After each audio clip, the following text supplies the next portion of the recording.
Hi guys, we'll be starting shortly. We'll just give it a couple of minutes for people to join. Okay.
Awesome. So we'll just quickly get started. Hi everyone, I'm Shloka. I lead marketing and partnerships at NSRCEL.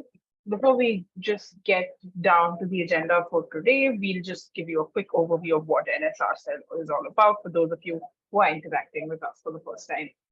We are the startup incubator at IIM Bangalore, and we've been in the ecosystem for over 2 decades now. So we work with all kinds of founders from mobile apps to momos, from cloud apps to candy. So we've pretty much done it all. In terms of the founders that we work with founders from across the country. So you needn't have to be part of the academic institute or alumni from the institute. You can be any founder willing to start up and looking to grow. These are some of the highlights of what we've done so far. We've engaged with several thousand of founders across the board through workshops, through interactions like this. And we've also incubated many more startups. So we've incubated close to 2,200 startups only in our ideation and early stage program called Launchpad. And we've also created close to 10,000 jobs and counting as well. To give you a sense of the various programs that we have, most of the programs that we have are for broadly two categories of founders, those that are in ideation state or those who are in post-revenue and growth stage, right? So these might be founders who've got initial customers but are looking to scale up. Most of our programs, which you see on your screen right now, fall into one of these two buckets. So we work very actively with female founders. We've probably got the countries, if not the one of the world's largest women founder communities. We've incubated several both from the early stage and the scale up. With scale up, we've been partnering with Goldman Sachs for this activity, and we look to impact many more founders as part of that.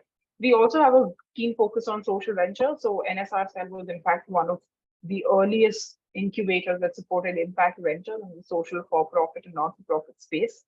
So we work with several founders in just making change in the various communities that they are part of. Today, you've joined us for the Startup Essentials Week. So we've done this for the last couple of days and the next couple of days this week and the next week as well. These are some of our partners. We've done an interaction with Zoho and Microsoft. And today we have an interaction with Google for Startups. And later today, we have an interaction with Plum as well. And for those of you who have signed up, these are part of what we call as the NSRCEL Startup Kit. So these are partners that we have on our kit for our founders. So irrespective of which program you might be part of, you will get access to a toolkit. Many of the partners that you are hearing from are part of this NSRCEL toolkit that is exclusively for our founders. So without further ado, I would like to hand it over to Abirami for our session and a little bit about her so that there's more context about the kind of experience she comes with. So currently she's working as a developer advocate in Google, specializing in Google Cloud databases, data, AI, and ML, and serverless areas. She helps developers build amazing things with Google Cloud by creating open source APIs and applications. She also writes blogs and is part of the Code Labs, and we are very excited to have her with us. With that, we'll open it up to Abirami, and for questions and thoughts, feel free to use the Q&A section, and we'll take them at the end of the conversation. Over to you, Abirami. Thank you so much, Loka. I'm trying to start. Yeah, the video is on. Perfect. Thank you. So let me go ahead and share my screen as well. Thanks for the introduction. So I'll keep it at about 20 to 25-minute talk, or shorter than that if possible, and then we'll have an open discussion as well. But in between, if I have questions for you, I hope we can have an interactive session. So is there a comment space right here where this? We have the Q&A section that we've opened up. What I can do is I can keep an eye on the questions and bubble them up. If you're okay to do it during the session, we can do that as well. If you want me Yeah, to keep during it the at the session is when perfect. I probably have questions for the attendees. So what we Okay. can do is, instead of Q&A, if they can see, if they can We use the have a chat chat feature. option. Yeah, we have a chat option as well that people can use. Yeah, And if you want to keep it fairly interactive, we can have people raise their hands and we can argue with them. Whatever sounds works good. for you. Yeah. Sounds good. Perfect. Let me share my screen and we'll get started in a bit.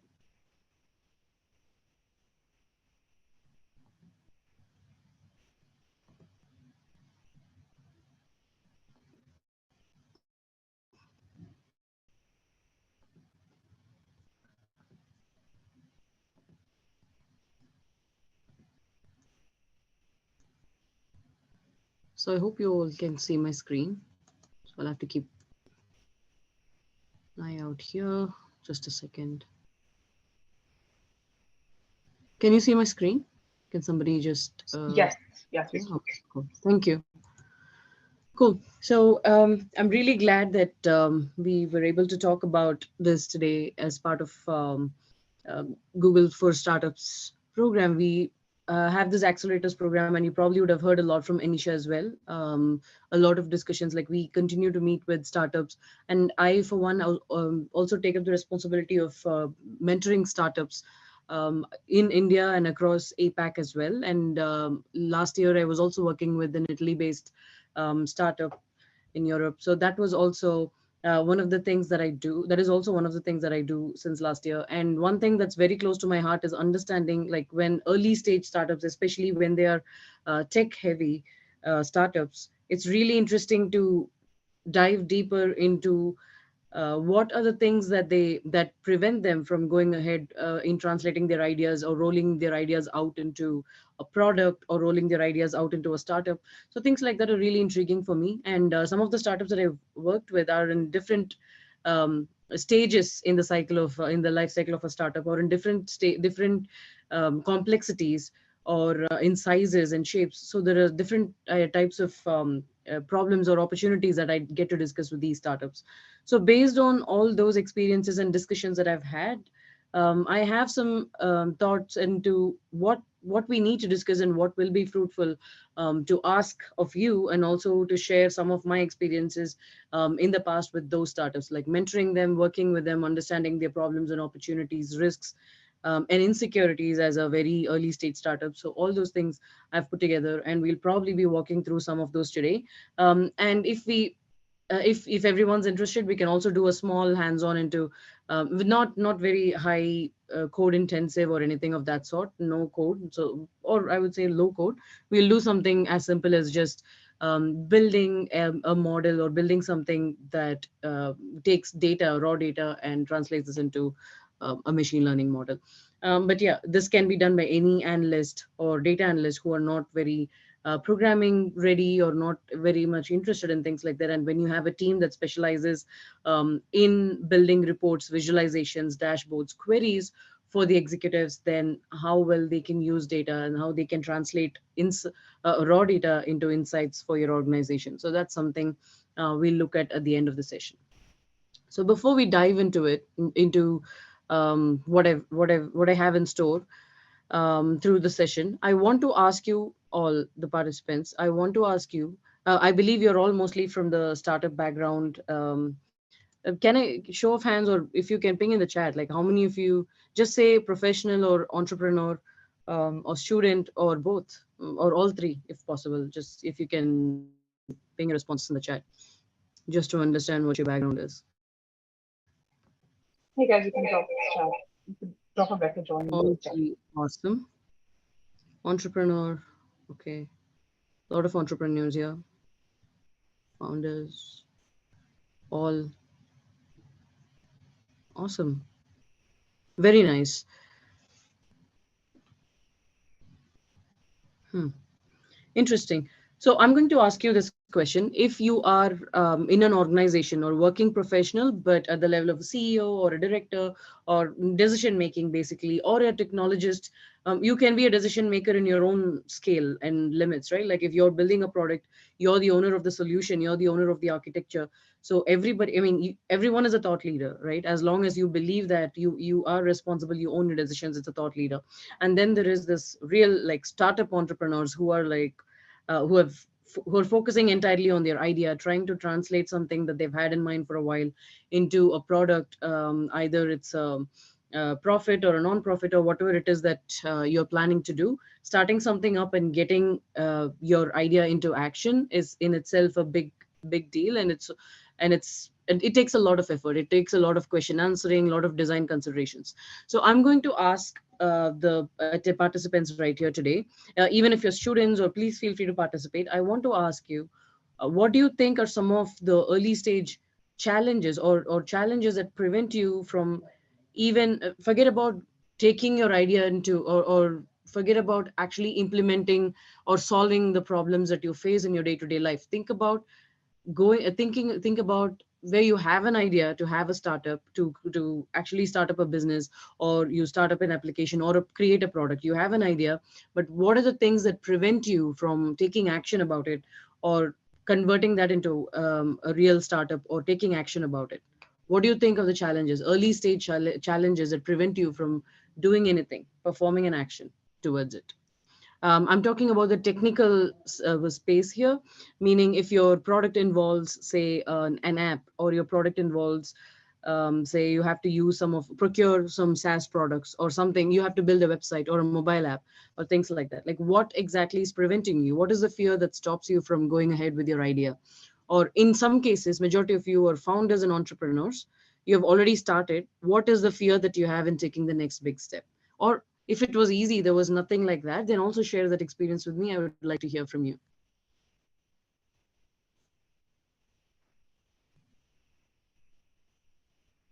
So we have,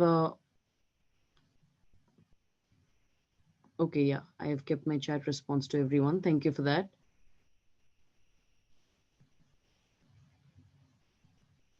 Scrolling up, just give me a second. Risk balancing, comparing options, losses, risk, not knowing the way forward, thinking the right strategy, online coaching platform. Okay. Tech skills required, absolutely. Technology with real life solution, tech changes, very important point. Yeah. Setting up architectures, competition analysis, yeah, market research, very important. Valid data collection and sourcing, finding the right tools for figuring what is best, right? Latest tech stack, yeah, tech changes every now and then. So are you relevant? That is important. Coders, getting the tech team, price fixation, tech scale, how to integrate tech with small scale business setup. Absolutely. Product design, balancing between hiring specialized people and cost, competitive prices, getting right tools. Absolutely. Yeah, you've covered majority of the points that I had in mind. Niche in a competitive sector. Yes, perfect. Testing the prototype, everything correct. I totally agree with you.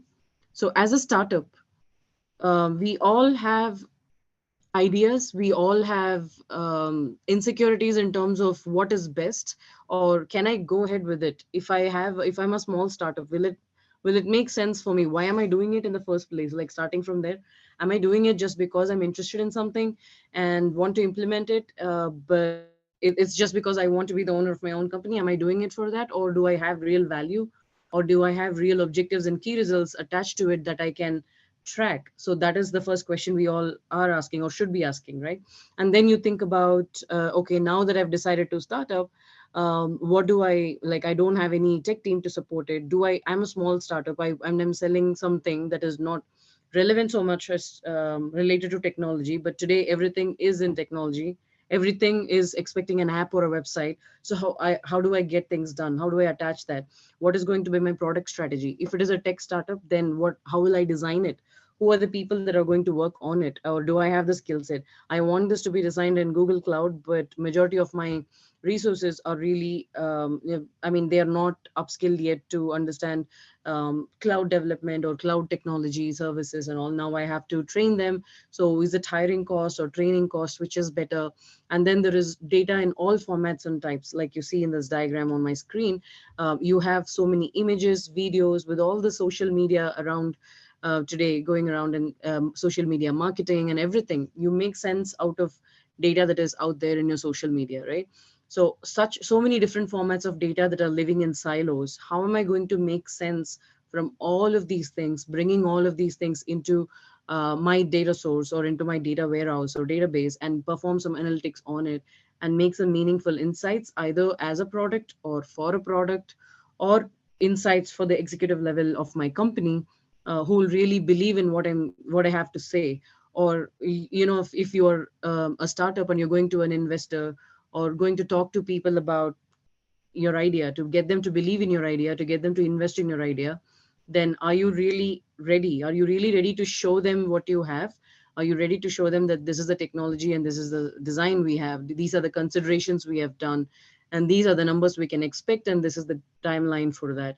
So, are you really ready to do all those things? Have you done the market research? How will you do the market research without having the data in place? So many questions, so many trends, so much data.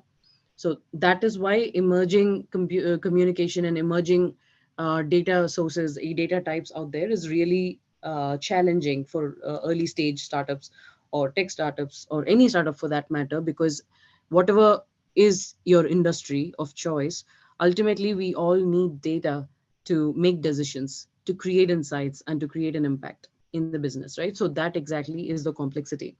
And besides all this that we have discussed, and you rightly said in the chat, there are also barriers from taking this raw data to analytics and doing ML and continue to innovate in these areas. Why? Because data lives in silos, like we saw. Most of the systems are able to process one type of data and not the other.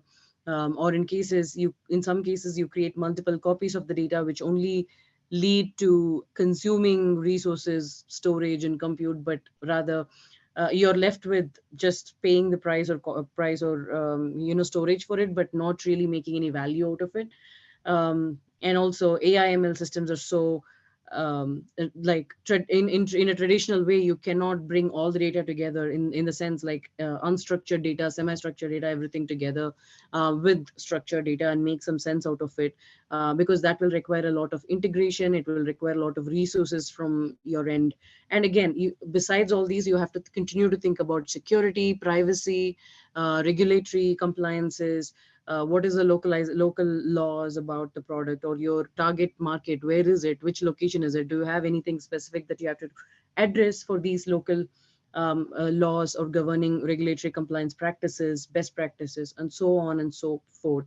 If you have sorted all these things out, then comes the topic of DevOps. If it's a tech startup and you have a product, or even if it is any startup, your ML or data center of excellence, again, the data ecosystem in itself will require some operations, right? Like ML deployment, ML operations, or database DevOps, or just application DevOps. So how do you do that? Do you have a team for it, or do I have enough budget, or do I have enough funding to, or space or resource to even go ahead and do something like that, so I can automate my whole delivery cycle rather than doing things just one at a time, or doing things out of or what do you call it, just out of a rough sheet, just go ahead and implement it directly in production, and not have any record of what your design was originally to what it is right now, right? So all those things are happening. And majority of the startups that I've interacted with that were in early stage um, tech startup cycles ended up starting off their journey directly hitting the code editors and typing their first line of code rather than actually preparing any form of okay, this is what we want to build, or this is the design and this is why we went ahead with this architecture or anything of that sort. They just directly jump into the code, they directly jump into product because they probably started off with one person company or two people company, and they just discussed it. Okay, let's hit the road, let's get started, and once it's ready, let's talk about the problems, let's deal with it much later in the cycle. Yeah, if it is such a small product, maybe you can make changes every month, but if you want to be established and if you want to do it the right way in the long run, it is always better to follow a set of best practices and standards. And that is exactly what we're going to look at in this particular slide, or also talk about it in for the next 5 to 10 minutes. So before that, I want to ask you, is anyone here resonating with what I just said? As a tech startup, did you just get started writing your first line of code, or just getting the data in CSVs and just storing it and then just uh, starting to write your first Python code for doing some data processing and visualization, and not really? Yeah, exactly. And how did it go for you? Like, how often did you have to make changes down the line?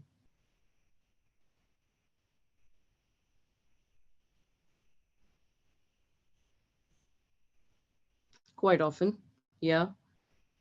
Okay. Collecting data is good. That for market research, it's better. For collecting data, you can still design and have some best practices around um, what exactly are you collecting, what is your OKR, have you started from there and then do the data collection, so that way you know what kind of data, what your sources are and where you're extracting the data from. So that'll be really helpful even at this stage, gathering data. Yeah, definitely.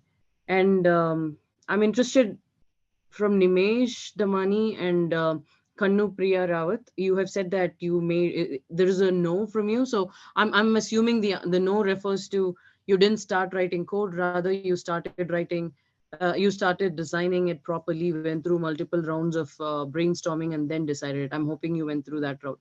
Can you confirm, Kannu, Ishrat, and Nimesh?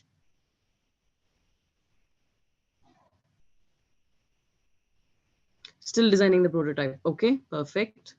That's always good to have the design and the prototypes ready. Using for analysis. Okay. Frequency, seasonality. Okay. There's a lot of discrepancy between website and app. Okay. But a few. Okay. All right. So the whole point, what I'm trying to do, talk about here, or at least from the experience with other startups, or mentoring them or discussing with them, what I understood is the way when they put something up the day before they have to meet investors, or the day before they have to pitch it to their board members, or to people that like whoever it is that they're going to present. Even if there is tech folks, there are people who are business friendly, who are only business centric, who only want to see numbers, who only want to see results and impacts, and the means that they reach those impacts. So those are the kind of audience they are presenting to, right? So what they do is they put up a pitch deck or something like that a few days ahead of their presentation, or ahead of their pitch timelines. Or pitch deck is something that they always have because it's business, right? So that is actually very well vetted out. So I'm not going to question that. That is fine. But what I'm thinking is, even with those, even if you have the best pitch deck in the world, even if it is like your elevator pitch is something that's irresistible for people to say no to, even then it is always good to have a few things sorted out for your own good, for not just for benefiting your stakeholders or your business investors and all that, but it is also good for your own company, for your own product, and for your own process. If you go through a series of cycles of assessment, design considerations, best practices, and documentation before you actually start building your product. So what I would start with, there is a blog that I've written about it. It's not so extensive. It's a very short blog. It's like 3 to 4 minute read. If you get a chance, the link is there in the deck. I can also share this deck after this to the organizers. So you can read if you're interested. But it summarizes basically to the 5 points that you see. Basically, you understand the product and data life cycle. First of all, start with the end in mind, right? Like ultimately, what do you want from the product, and what do you envision as the product's life or the data or the product's life cycle? In some cases, data is your product. In some cases, you use data for your product. In some cases, it is irrelevant in the beginning, but you use data for in making some business decisions or insights for your business, right? In any case, whichever way or whichever format you're using your product or data, make sure you understand the life cycle and the product itself. And fundamentally, these things actually come up to five major uh, s- stages, I would say. Basically, sourcing, which is what many people said you're doing right now, like gathering data, which is ingesting, collecting the data, knowing your data, collecting the data, bringing it into the system. So that all this falls under the first phase of your product and data lifecycle, which is ingesting the data, sourcing it and getting it in, extracting basically, and then storing. Then you have to decide, make some design decisions about what do you want to, where do you want to store it, what kind of data you are dealing with, whether it's table, rows and columns type of structured data, or it's documents and indexed data in the form of JSON files, like semi-structured, or it's going to be unstructured, like images, videos, files, PDFs, and stuff like that, right? CSVs. So imagine prepare what your data type and format is going to be like, ask all the design consideration questions, and prepare for storage. And when you're preparing for storage, you will also have to think about other aspects, like, do you want to monitor it? Do you want to encrypt it? What are you going to do for security? And when you're doing the storage, you also want to think about um, what is the duration allowed? Is there any guideline by local laws that you're required to store only for 3 months and not beyond that? Whatever it is, archival strategy. Basically, think about all those things, and what are you storing it for? Right? Whether you're storing it for transactional purposes or you're storing it for analytical purposes, depending on what data you are dealing with. If your product involves transactions, then you're probably going to have to store it and perform actions on it literally every transaction. And if it's only for analytical, you can probably take a cold storage or storage that only gets warmed up when you need to pull the analytics or insights from it, right? So decide all those things. And then the third stage is processing and transformation. Like, what all do you need to do on your product or in your data? And then you think about a phase for visualization. What is your user interface, if it's a product or if it's a company that uses the data for insights? How do you want to show the data? What are the different key results or visualizations that your leadership is looking for, or your investors are looking for, or your tech team is looking for, in the case of, say, monitoring your application or system, or even your product, right? So think about that. And lastly, impact is something that it should be a feedback cycle. Impact should be assessed at the beginning as well, like what exactly are you going to change in the society or for your business or anything, with whatever you're going to do. And you have to understand what your key results are in an objective way. You cannot just say that, okay, I'm going to open a brand that will or I'm going to start a brand that or let's take a tech example, right? You cannot just say that I will create an online bakery shop, for instance, and sales will only be made online. So that is not really an impact. An impact, that is basically what you're going to do, or basically what your business is. But impact is something that talks about the why, but very quantitatively. Meaning, you have to say, I will make, say, 10,000 sales in the first 3 months, and then it'll be a million probably in in the first year or second year or so. So your impact should be numerical, quantitative, number driven. So that way this is not just for I'm switching gears between business terminologies and technical terminologies, because for technology products, it's completely different. Your impact should definitely be in terms of the product itself, like how it's going to impact, what insights you're going to draw, what predictions and prescriptions you're going to extract from the data you have.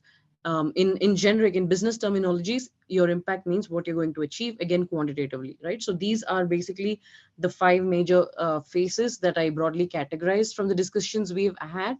But it could be more than that for your application or business. So make sure what your life cycle is, and make sure you have done enough analysis for all of these things, stages. And then you assess the design parameters. So if you're a tech startup, or if you're dealing with tech architectures, tech stack, so that is another important question. So what are the design parameters?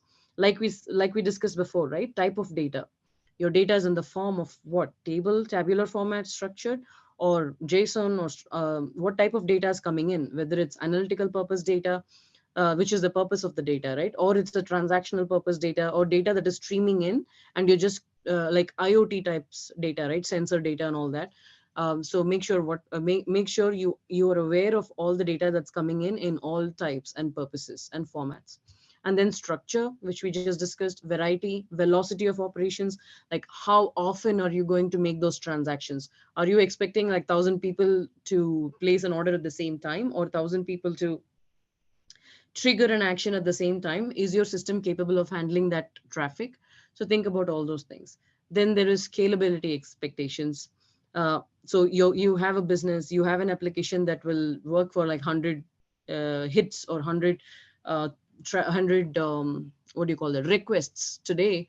And some influencer walks in, or some influencer posts about your business, or you share it in public social media with some high profile influencer, and they popularize your brand so much that in the next couple of days you get about 1 million requests, or your system gets hit more than 10,000 times, and your system is not prepared for it. Then it's not scalable, right? It'll crash.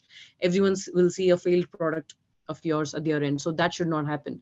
So for that, you need to deal with the scalability expectations as well. How do you expect your business or your product or your system to scale in the next few days, months, years, or however you like to date your progress? And then you have volume, like how big your transactions going to be, how much is your data going to be, how big, and how many records are you going to save for analytical purposes. So all those things you need to take into consideration. And then, like I said, the access pattern and frequency, like who gets access to what data, and how often can they access this data. So all this will be required as well from a security point of view, authentication and authorization point of view, whether it's row level access, or which is like record level access, or an object level access. You need to decide that.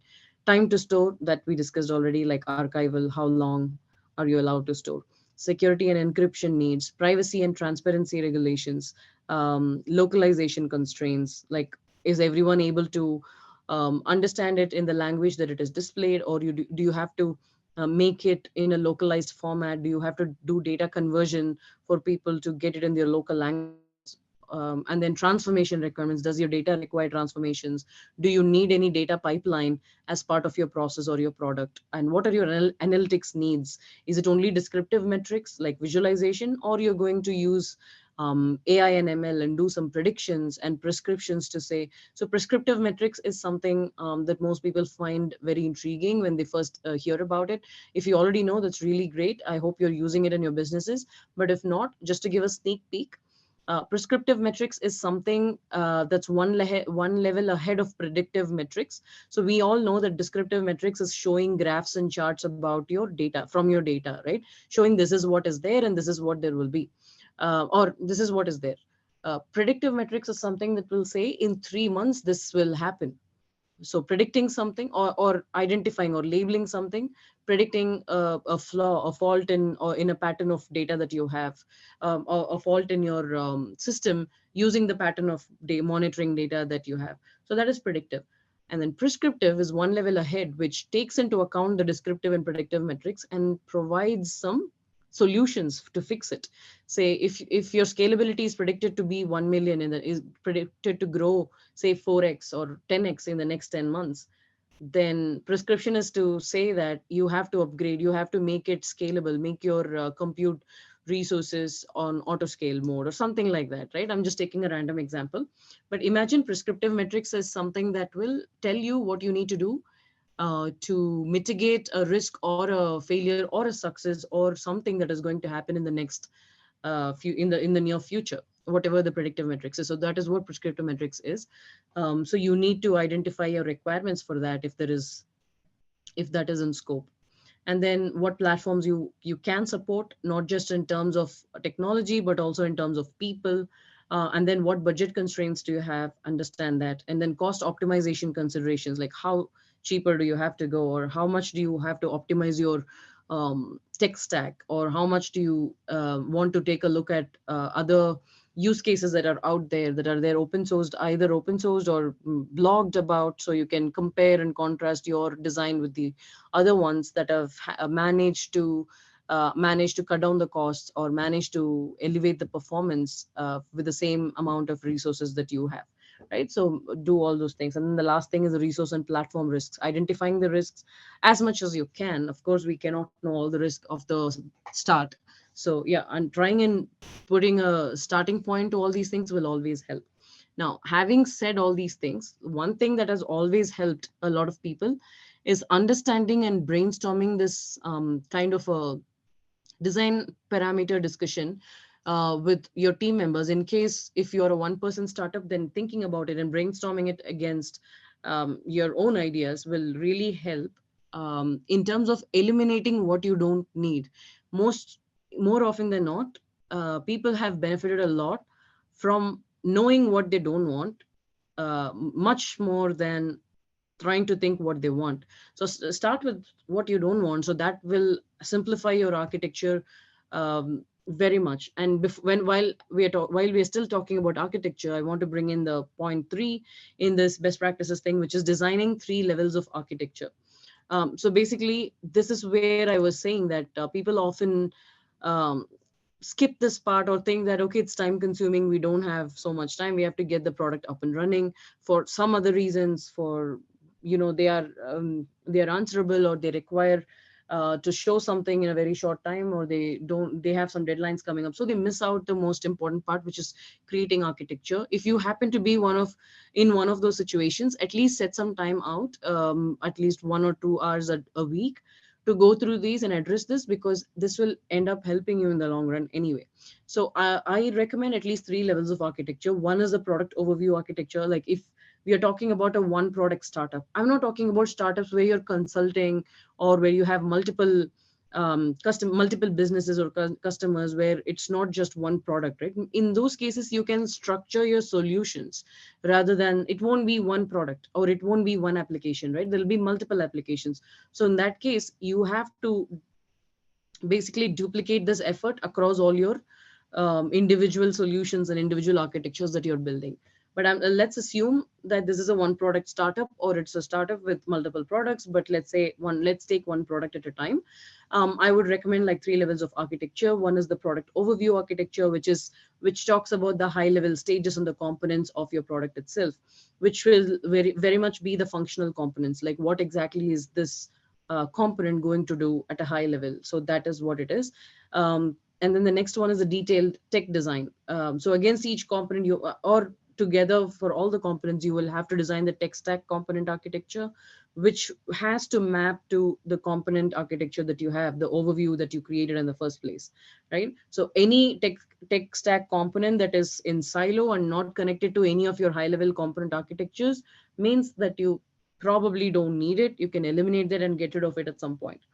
And it could save not only cost but also eliminate the complexity that's involved in your design, right? So that's where the elimination of the unwanted will really come into play. And then the last is a data centric architecture, which talks about the flow of data between these components, and it should bridge the overview, technical, and the data components together. So these are the 3 levels of architecture that I recommend if you have bandwidth for it. We actually ended up doing, for the startups that I mentor, we actually end up doing these things as an exercise. We do this because when I ask them for, do you have an architecture that I can take a look? Because they ask me questions about, hey, I want to migrate from this to this, but we are stuck at this point. Can you help me? I'm like, no, I can't help you because there is nothing that I don't know what your architecture looks like. And then they go ahead and build out the tech design and then come back. That's a much better place for me to start helping them out. It's not just helping yourself in the long run. It is also, because you won't need to do architecture level design changes every 3 months at least, once a year, or some upgrade that also you can eliminate if you're going with digitalized or digitized transformational architectures that are uh, that will be relevant and more scalable with time. Then yeah, that is definitely okay. But I'm talking about even changes once a year is fine, but I know of people who are doing changes in the architecture like every 2 weeks. So that is really too much. That kind of overhead at least you can avoid, is my point. So it wouldn't take much time if you just spend at least 1 or 2 hours of every week to get these three architectures knocked out of the park, and then you can focus on the other things, right?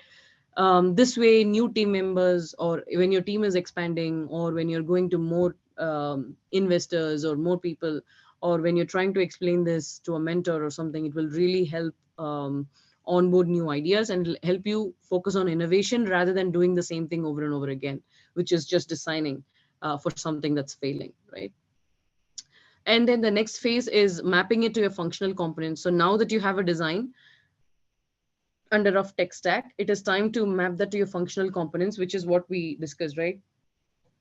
Do a feedback loop, go back to like map the components against your architecture and go back and start talking about the impact, which is the evaluate and create a feedback, which takes us to the last point. So once you map your architectures to the actual functional components, basically the mapping refers to taking an overview of the three architectures that you have built, and understanding the gaps there, understanding the duplications there, or understanding something that you've missed out probably or overlooked. That was what you will do in mapping it to your functional components.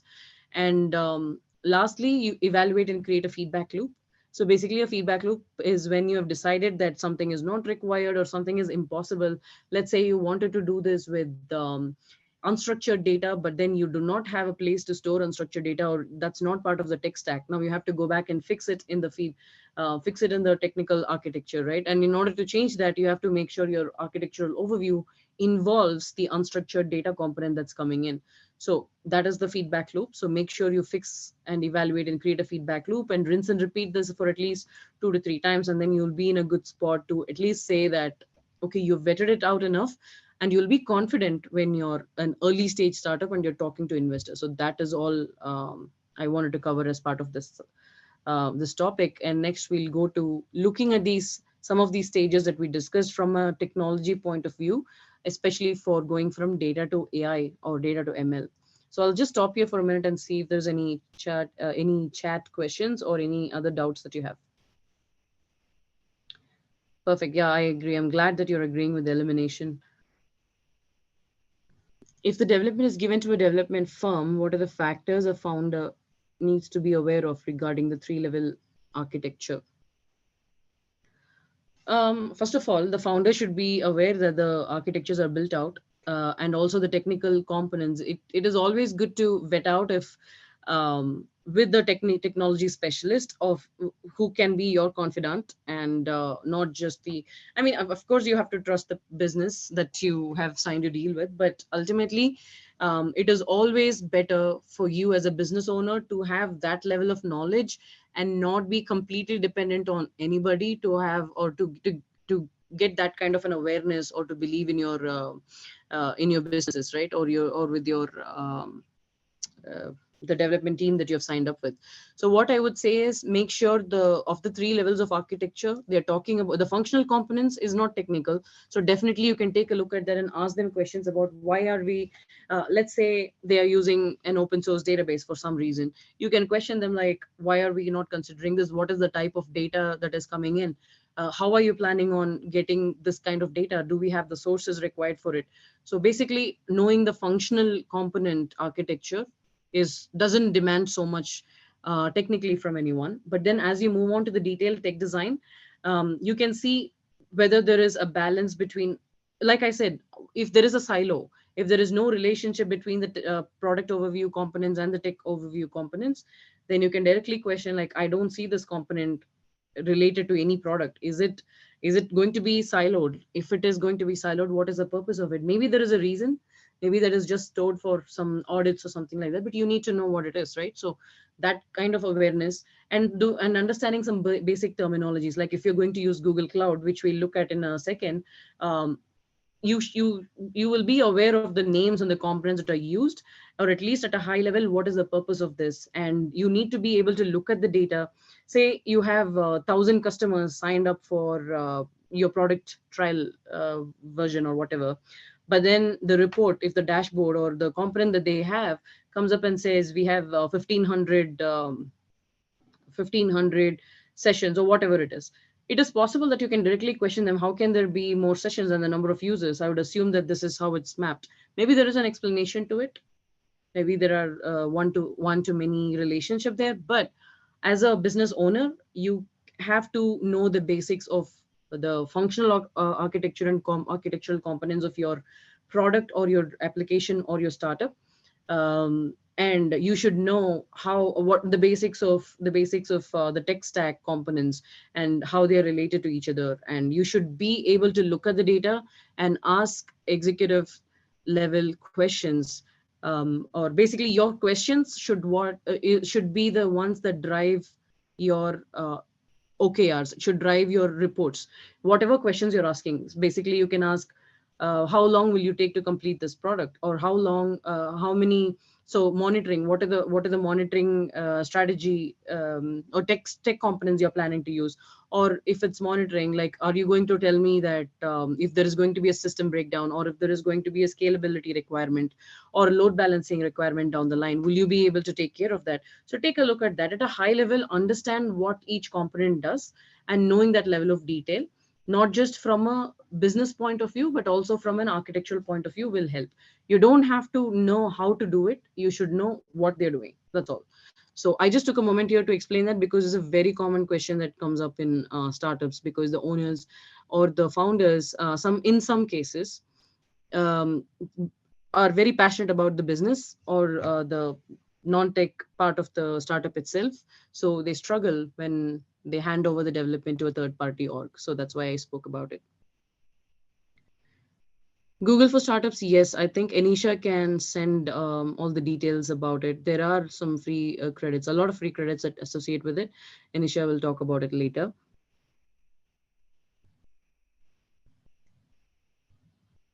Okay, I just took a look at high level questions. Effective hacks, solopreneur. Yeah, so Vinya, what I think is, as a solopreneur, I want you to think as not a solopreneur in the first place. You have your mind, and you have to separate yourself from it. And whatever steps I discussed, the 5 steps I discussed, you have to do it over and over again by yourself, at least 4 5 times or 2 3 times. If required, you can just um, post your questions or thoughts in open forums, write blogs about it, and have people. There are so many communities. We have a Datapreneur social meetup group where I have a lot of solopreneurs, a lot of entrepreneurs, and also working professional students. Sometimes there are entrepreneurs who come and speak. So that's how you network and you find solutions and you find answer questions. But you have to operate in the same scale and operate in the same style as another startup is doing, which has more people than just one, right? So you have to go through all the steps, rinse and repeat. But in your case, it'll just be you doing it, but still you have to do it, because when you do it on your own, you might feel that you're doing justice to the product, you're doing justice to your idea, getting your idea to roll it out into an application. But mostly networking will help when you're a solopreneur especially, and finding someone for an industry level discussion, which is the non-tech part of it, and finding someone for the tech part of it, and participating in all these community level events where there are more people or entrepreneurs or accomplished business owners or founders come and talk, or getting one-on-one time with them. Those things will really help. And there are also, I think if you're based in Bangalore, there is a place called NASCOM, 10,000 startups or something like that, 100,000, I don't know what is the number. Is there an HSR layout, I think. And if it's an open space, anyone can go in there, register, and you can work from there. I think it's free, if I'm not wrong, but there are so many entrepreneurs who come there. You can occupy a space and discuss with them. So take a look at those opportunities. If nothing, then you can go to co-working space. There are so many solopreneurs who come there and work. Networking will definitely help. All right. Cool. Now let's go to the next part of it, which is the Google Cloud Services, right? And before going to Google Cloud Services, a deeper look at going from data to AI or data to machine learning. So most businesses or most startups these days deal with data. Like I said, we have the ingestion phase, preparation, transformation, storage, transformation, and then performing the analytics, pre-processing, and then performing the insights or descriptive analytics. All fall under the data phase.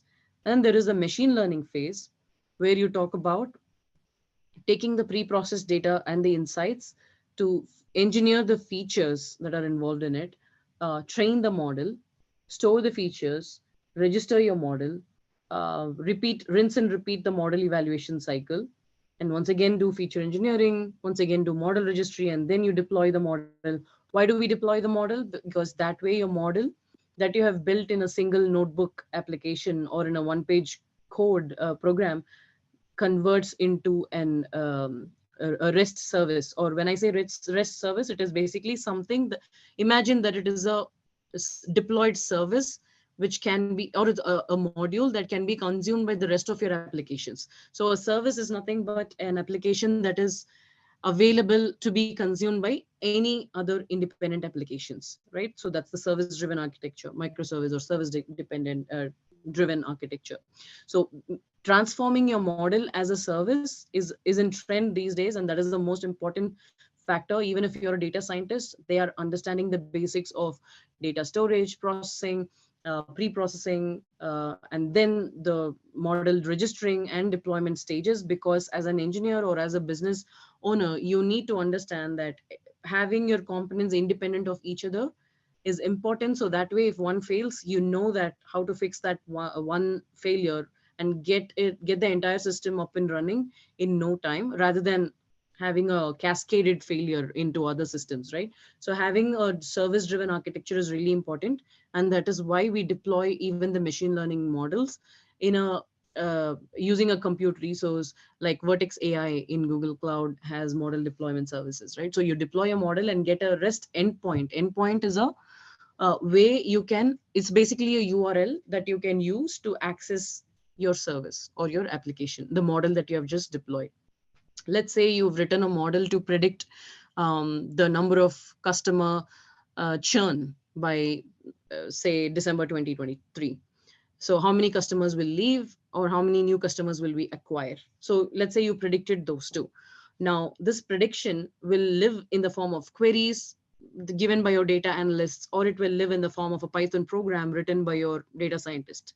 Now how can you use it in a operational way? You cannot rely on that. If the person goes on leave, then who will run it? Who has the code in the system? We don't know, right? So it's not actually operational. So to make it operational, we want to deploy it as a service on the internet, or what we call the HTTPS REST endpoint, and make it secure. That's why it's HTTPS, and get a URL for it. So now every time you hit the URL, you see the result, or you consume the URL in another application, or a mobile app, or a visualization tool, or a user interface front end, and consume the results from there and show the results on the screen, response on the screen. So now that is consuming the model, right? That's how you use the prediction results and show it to the end user. In this case, the end user will be the business owner, right? Or it depends. Your consumer can also use your prediction results, right?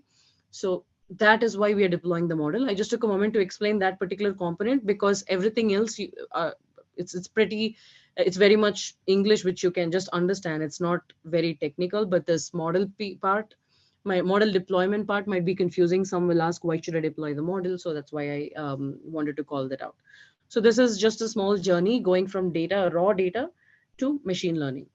Now, the last part, which you see right here, the blue box, the insights activation, influencing business decisions, which is the dashboards that I told you about, right? Like how many customers am I going to acquire? How many new systems will I build? How many features will I activate? How many customers will leave us? And alert me about any scalability requirement. How many influencers are we targeting? So all these things for influencing business decisions. And then there is influencing consumer decisions. And then finally, somebody might be you might be serving the APIs to other applications like downstream applications. Let's say you're a startup B2B, or you're a startup who's B2B and B2C.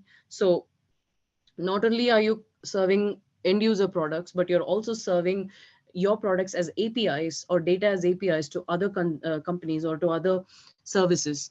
So how are you going to activate those insights? So ultimately, this blue box is what your investors and your board members or your leadership or your customers are going to care about. So none of these green, yellow, gray, and red boxes matter to anybody else other than you and your company and your product and the technology stack, because these are all the mechanics of what you're doing and how you're doing and when you're doing.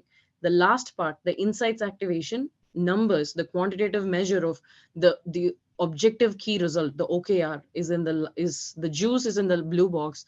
And this that is why I keep saying that always start with the impact in mind. Solve this blue box first, address this first, make this your mantra, put this in your vision board, and this is what you want to achieve. And then start working towards the journey from data to AI or your startup building or development or whatever it is. Then you will know how far or how close you are towards your OKRs or your vision or your goals. So that blue box is what your businesses care about, your investors care about, and you should also care about before you start building your product or application.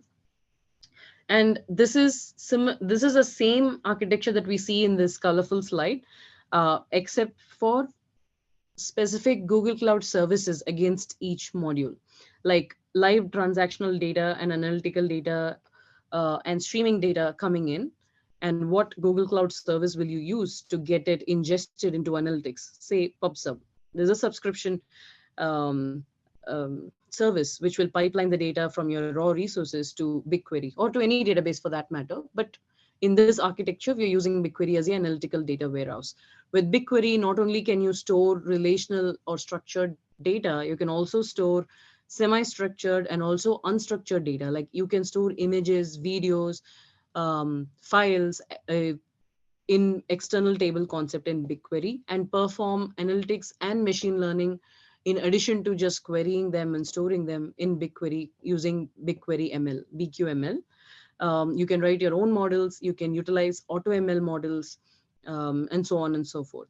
And then you have streaming data pipeline. The data flow is another service in Google Cloud, which helps you create these pipelines that take data from a source, pass it through pub and sub if required, and then perform some transformations on it. Basically, the flow of your data can be handled through the pipelines in data flow. That's why you use data flow.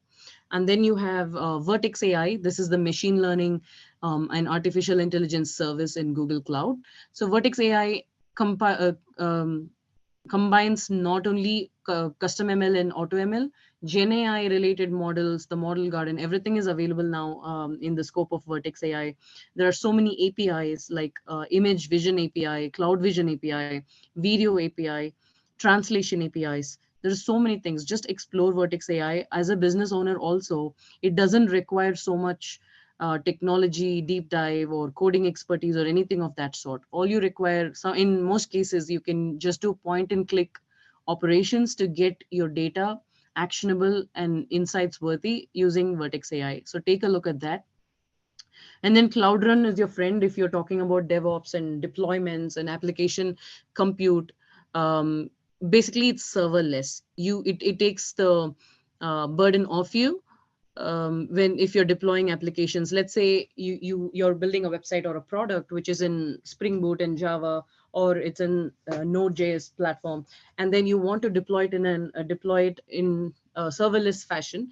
Then you use Cloud Run. In under 2 minutes, you can have a containerized application up and running in Google Cloud, and you will have a secure endpoint delivered to you. So that is Cloud Run. And then you have, we already discussed Vertex AI. We also discussed what model registry and model deployment mean. Those are for registering the model you create and for deploying. And BQML is a very interesting one. That is the hands-on we are going to see in a minute. So BQML allows you to perform machine learning models only using queries. So basically, if you know to write SQL queries, in just 3 queries, you can do a basic, very simple ML model. You can create it in BigQuery and deploy it in Vertex AI and make it productionable. Actually, you can productionize it using Vertex AI deployment and get an endpoint for it right away, just by writing SQL queries. So if you're a person or a business owner who's familiar with SQL because you want to query the data and find out results and some predictions on your own, or you have an analytics team dedicated for it, then BQML is your friend.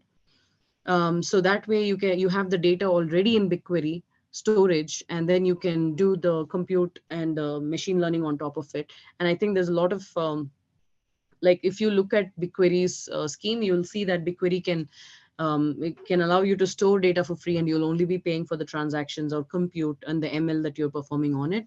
And you can store so much amount of data for free per day, or it depends on your it depends on your I think use commitment to use and all those things. But with BigQuery, I think you can store data for free and only for compute and only for calculations and only for ML, you'll be paying for it. So just take a look at that as well. It'll make your life easier. And that's basically it. Mostly we've covered everything from at a data to AI perspective. There are many other services. When we're talking about transactional databases, we have structured databases like Cloud SQL, and then we have Cloud Spanner, and then Firestore for mobile applications, mobile apps. So there are different kinds of databases. Cloud Bigtable is there. AlloyDB is there. So databases are available. So take a look at it. I just wanted to give you an overview of how you can engage these Google Cloud services for each phase in the lifecycle of your product or startup. Um, I'm gonna skip these two because we have looked at it in detail, all these things. So let me also take the time check. And this is a small hands-on. You can scan this QR code. This is a code lab. This will help you follow the instructions and perform this on your own. And it will not require any credit. But if you require credit, I also have some credits for you. Just reach out to me, or I can ping the credit links in the link. And just click that and generate credits for yourself. Or if you're already on Google Cloud, and you would have received the $300 free credit. If you're already signed up using a credit card, you will have some $300 free credit, so you won't need the additional credits. But if not, I'll give you a link. You can click that and set your project up and running and do this simple demo, which I'll show you right now. I hope you've all scanned. So let me open this in another tab. Meanwhile, I'll also ping the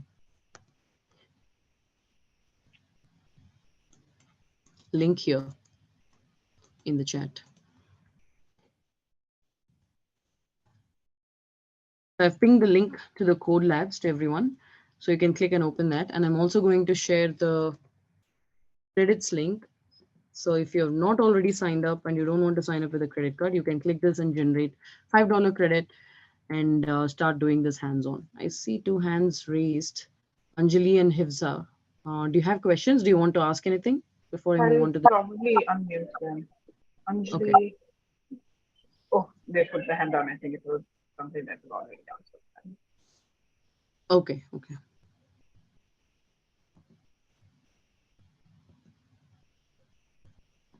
All right. So I've given two links. Can somebody confirm that they've already gone into the code lab, or if they're okay taking a look? Or if we have, if anyone has a specific thought against doing this code lab right now, please feel free to express. If you feel like it's not a worthy use of your time, then we'll take Q&A. But if you find it interesting, let's go ahead and do this. What do you think? If I get at least 5 yeses, then I'll continue with the code lab.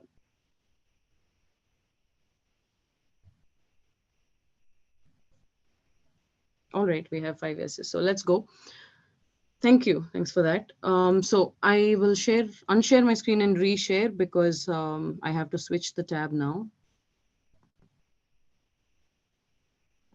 Entire screen. Okay, I've shared my entire screen now. All right, so this is what the code lab looks like. Basically, you can read about what we are going to do. With this code lab, we are going to just create a movie score prediction model. So the data is already ready. I've created the data and I've cleansed it and prepared the training data for you.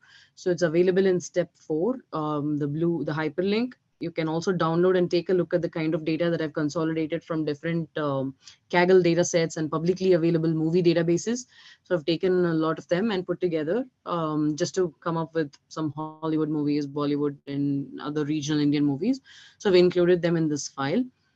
And what we're going to do is, if you know the IMDb rating concept of movies on a scale of 1 to 10, this project CodeLab will help you understand how, using only 3 queries, you can go from looking at the data to predicting the IMDb rating, or the rating, user rating for the movie on a scale of 1 to 10. So that is what we are going to do in using BQML, or BigQuery machine learning model, in this one. So first things first, I'll show the Cloud Console as well. So go to console.cloud.google.com. I'll paste this as well in the chat. So once you click the link to credits, you should automatically land on the Google Cloud Console welcome page. If you accidentally closed it, then go to console.cloud.google.com. But if you use the link that I provided, it should automatically add $5 to your credit, and it will land you on the console page, the home page, and you should be able to see something like this. Make sure your first project is already created, or create a new project by clicking this drop down on the top left corner and select new project.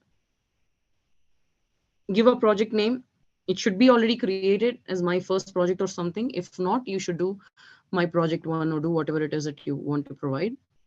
Leave the organization as it is, the organization that is associated with the credits that you just acquired using the link I sent, and leave the location as it is. It should also point to the domain of your email ID, I think, if I'm not wrong. And then hit create. That's it. That's how you create a project. And once you create a project, you should land on this page. It should show your newly created project name on the top left corner. So make sure you're able to view all this.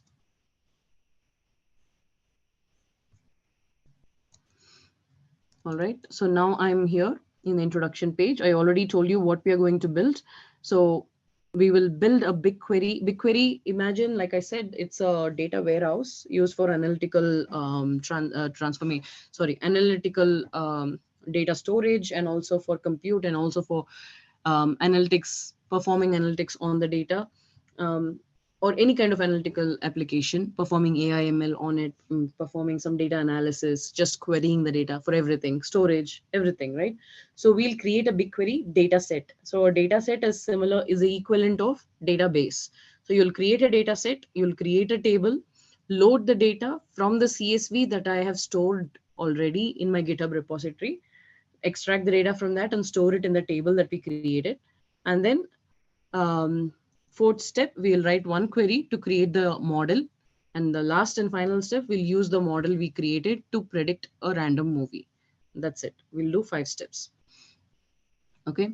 So project we have already created, and it will, okay. Now that you've created the project, on the search bar, type BigQuery. Once you type that, you should see BigQuery warehouse, data warehouse / analytics. Click that and it should open BigQuery like this. You should see the Explorer on the left pane, and on the right, you should see the SQL workspace or the query workspace. Open another Cloud Console tab, another tab, and enter console.cloud.google.com. Make sure on the top left corner, you can see the same project that you opened the BigQuery in. So make sure it is the same project. And on the right hand side, you should see this small square, and inside the square, you see a right arrow followed by an underscore. So that is where you enable Cloud Shell. So click that and enable your Cloud Shell terminal. It should open this black terminal that you see in the bottom. Expand that section like I'm doing right now, and get this Cloud Shell terminal. Once you click that button, the square, the box that contains the right arrow on the underscore on the top left corner of your screen, you should get a Cloud Shell terminal like this. So keep that ready as well. So when you're searching for BigQuery, since my API was already enabled, it just opened directly. In your case, it will ask you to enable the API. That's just a click of a button. Just follow the instructions and do it. You will be prompted with the instructions by default. So yeah, I'll reshare the credit links again, Nimish. 1 second. Yeah, just click, sorry, send the credit links again. Yeah, so that is where we are right now. Now go to the code lab again, go to step 3. We have already activated the Cloud Shell. We have completed step 1, 2, 3. We are at step 4, preparing training data. This step, I have completed it already for you. If you want to take a look at the data, right click on the blue data link, open a new tab. It will open the GitHub repo. It will open the CSV. Just download it. You can just take a look at the data like this itself. You don't need to actually download it. It's up to you. If you want, you can download it so you can do other, you can use it for learning purposes, but just take a look if you like. Now moving on to step 5, creating and loading the data set. So we are going, why did we enable the Cloud Shell terminal? Cloud Shell terminal is a way to interact with Google Cloud and pass on some commands. It's like your command prompt in Windows. If you're used to using a Windows machine, you do CMD and you open a command prompt and interact with the machine using these commands, right? So Cloud Shell terminal is similar to this, but here you'll be interacting with Google Cloud services using these commands. So BigQuery has a set of exclusive BigQuery commands or BQ commands, which are specifically used to interact with BigQuery service, right? So I'm going to use a BigQuery command to create my data set, which is a database. You can also do it through the BigQuery console by point and click method, but I'm going to choose the easy method, which is just running this one command. So go to the code lab in step 5, copy the first command, bqmk hyphen location equal to, in the place of location, I'll tell you what to type in. I'll paste this command in the chat so you can just copy paste it and run. So here you go. In location, I'll give you what you should enter.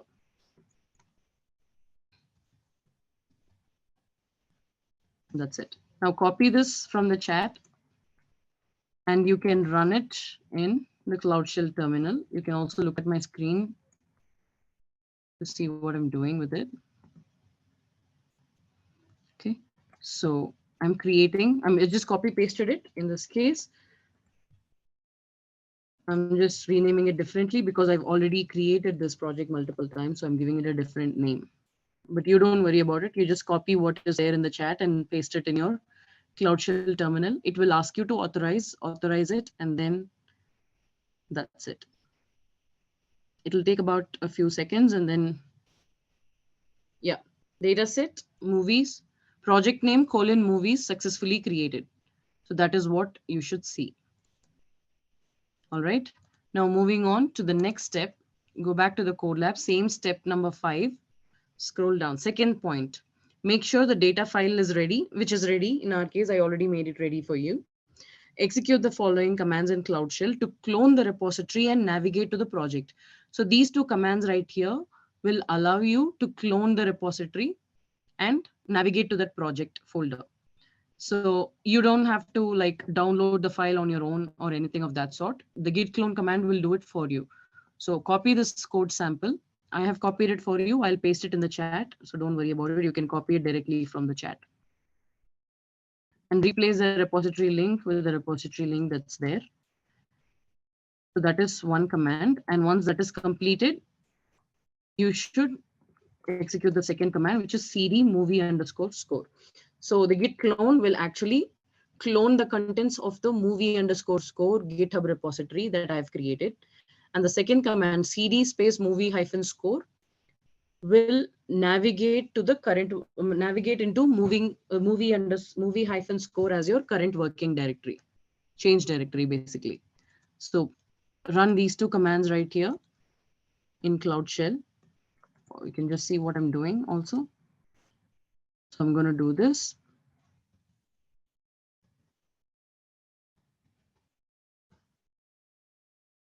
I have cloned it into it.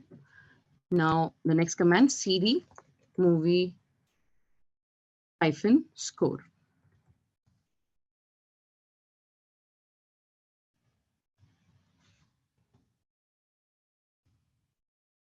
Sorry, movies Don't worry about the name that I'm providing here because I have those names already created. So I'm creating new names. Follow the instructions, the commands that I paste in the chat. So in your case, it should execute just fine. So I have created, I have cloned the repository and I've navigated into this movie-score folder.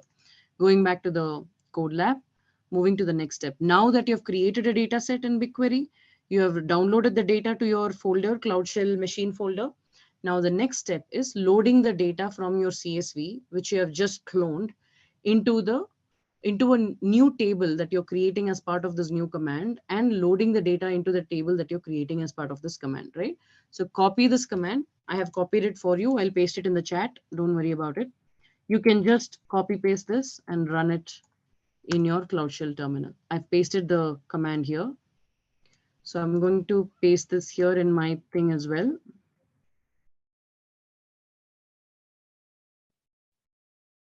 Make a small change because I named in my case, because I renamed the folder. So I'll do that right now.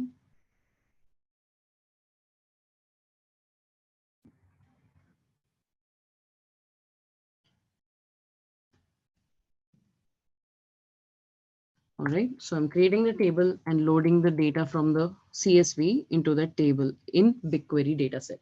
Upload is complete and status is done. So you should also receive the same thing if you copy the command from the chat and execute it.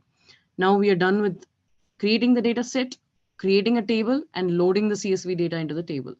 We are done with data preparation. Now query the data in BigQuery and make sure that the data have in fact been loaded into the newly created table and data set.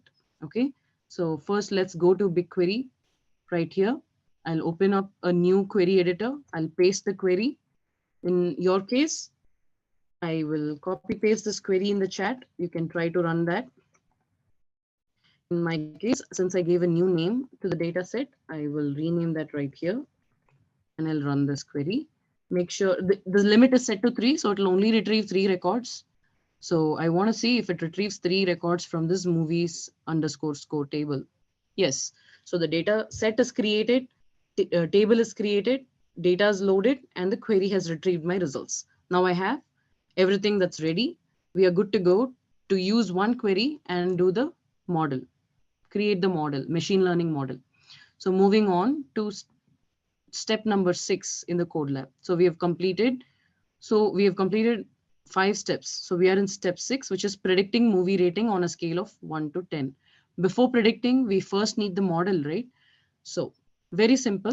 This is the query. If you're seeing my screen, I'll expand, zoom it in for you.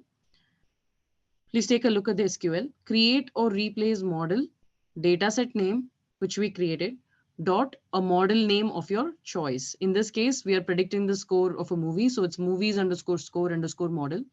Options. My model type is going to be logistic regression. If you know a little bit of machine learning and you know what basic models to use for what, you know that we are using a classification problem. We are solving a classification machine learning problem here, and I'm going to use logistic regression as a model. And I've assigned auto class weights equal to true, which means we are asking BigQuery to decide on its own, to assign weights to the features or the classes on its own. And data split method, no split. I'm not splitting the data into test, training, and evaluation. I'm just saying use all the data that you have to train, to create the model. And then the next step, input label calls equal to score. So this score is the field we are targeting to calculate or predict. So we are going to predict the score field, right? So that is what this field means, input label calls.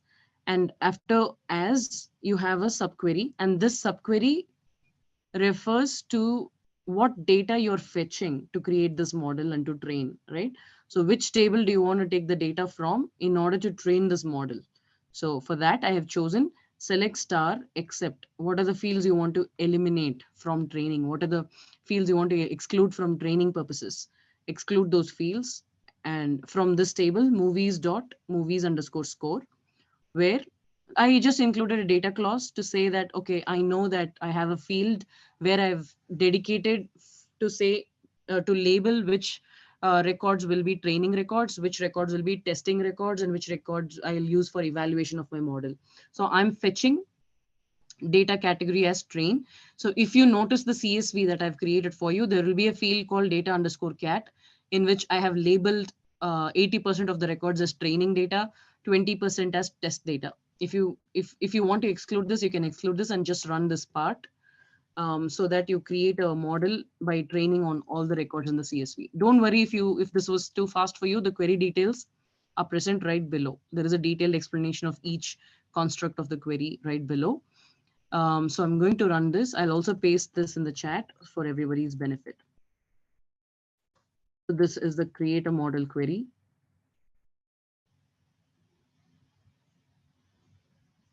I'm sorry, I just lost track. There was something else.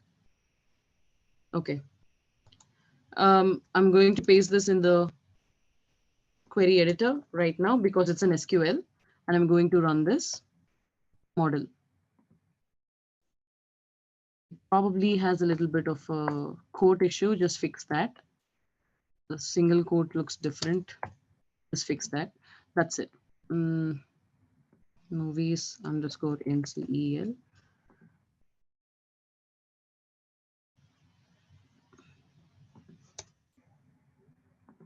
All right. So we are good to go. Let's run this model, create or replace model. So it'll take a few minutes for this model creation to complete. Once it completes, you should be able to see the model created under your data set. Expand your project and go to the data set that you just created, which is movies, right?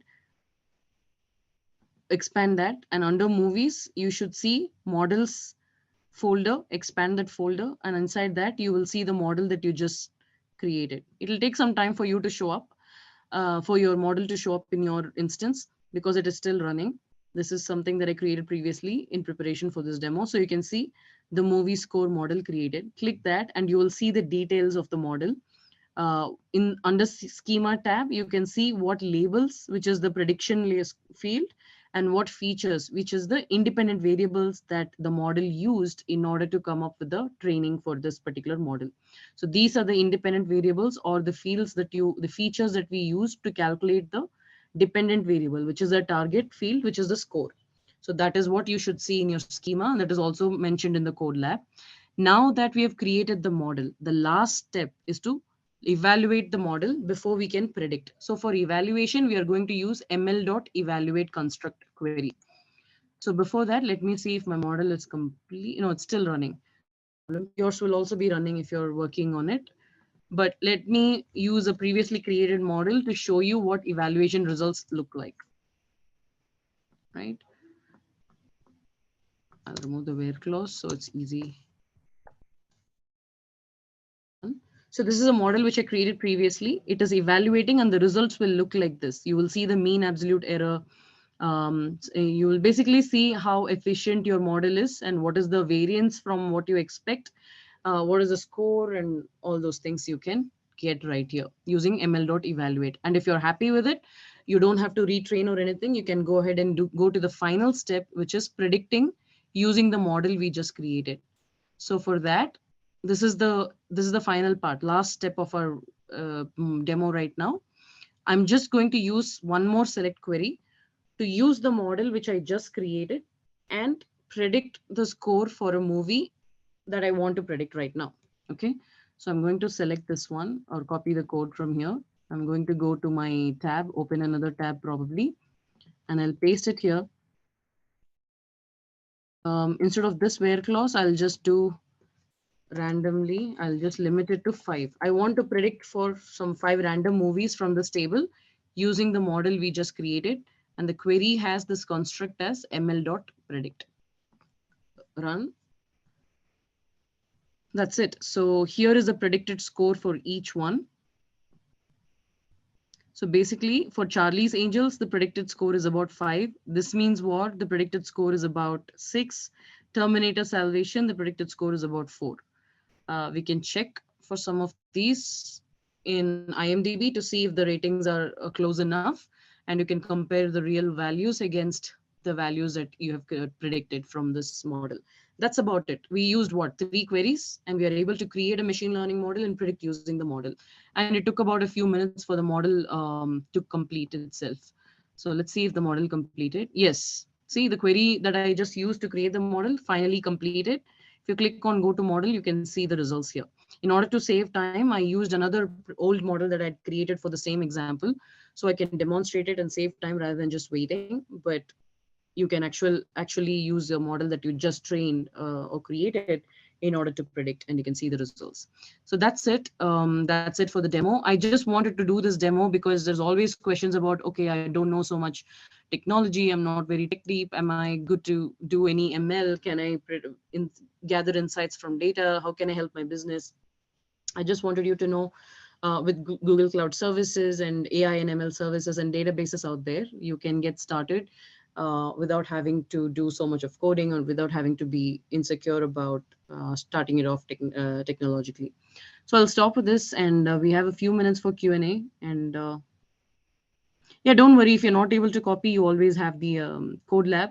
Please go ahead and follow through with the code lab.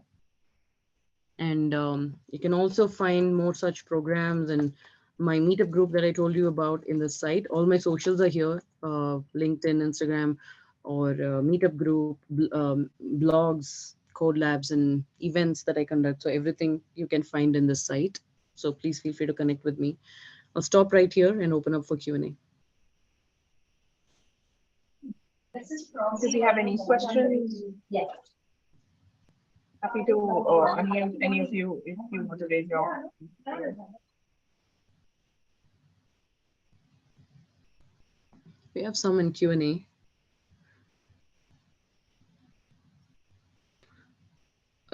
So yeah, Vinya. So for the planning sheet, you can create your own sheet and use. There are multiple project planning tools that are even open source, and some are even free available out there. You can use those sheets or use those apps to do a rough planning initially, and then probably onboard into some like agile methodologies that will work for your product down the line.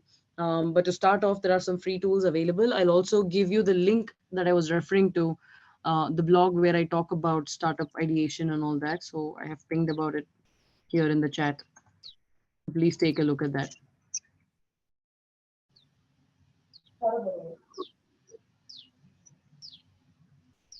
I know that instructions were a bit fast when it came to the hands-on demo, but don't worry about it. I mean, as long as you have the link to the code lab, and the recording for this will also be provided to you, you should be able to follow the instructions. And feel free to go through the code lab and do this exercise in your own time as well. I just wanted, in the interest of time, I had to go through the instructions quickly, otherwise we'll run out of time. That's why. But yeah, you'll get it in the recording as well. And there is a code lab which explains everything that we did step by step. What did we predict in this program with the movie names? We predicted the score, the success score, the IMDb rating for that movie, what it will be. That's what we predicted. That's what you saw right here.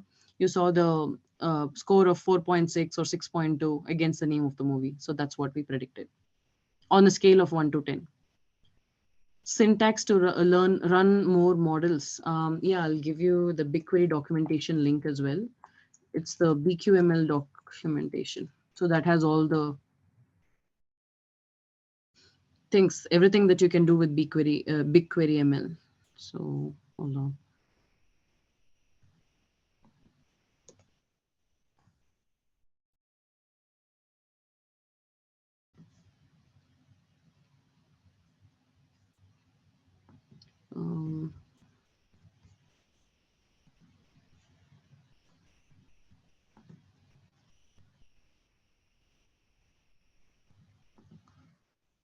This is just an introduction, but there is all the internally trained models and more models that you can train using it. I've pinged the link in the chat. I have everything about that you can learn from Anjali. That is in response to your question. Here, I have also given it in your against your question itself. All right, so predict and model. The model represented that we use logistic regression to classify the results, the movie score, in on a scale of 1 to 10. Yes, so I can type answer. Somebody wanted the material in the presentation. It's there in the chat as well. I'll bump it up again in the chat as well as to the person who asked this question, so they have it handy.